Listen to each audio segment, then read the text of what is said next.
going into chapter 2. Uh-huh. Going into chapter 2, I realized that I was going to struggle with the sex scenes in this book.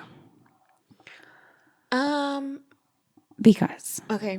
why are you all up hot and bothered over the vampire bite? Which I understand. I know it's normal in vampire world. Listen, I would have been mortified if I was her. Because the problem with this series is that everybody can smell you.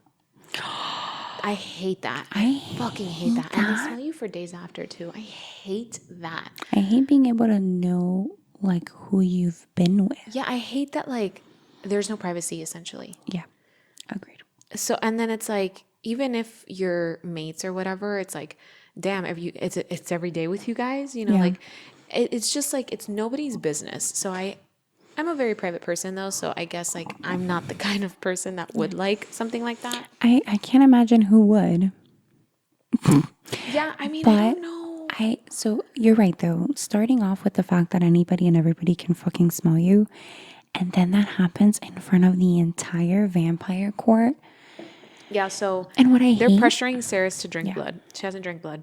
they were like, "Oh, you can't lead us if you're not one of us." Right. And she's like, no. And it's actually is his name Aeriths. I was gonna say Esther. Yeah. Aeriths who's like, you have to. And Kingfisher's like, fuck it, just do it. How about be like, listen, bite and suck quick. I've never done this. Why would you not tell me what could happen if I just stay like on top of you? And then the worst part was that I should have told her. Yeah. Yeah, you should have. I don't understand why.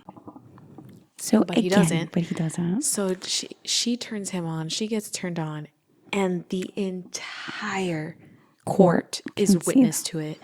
So embarrassing. And she's At your young. fucking coronation. Dude, at your coronation, and I'm your new queen. You're all being introduced to me.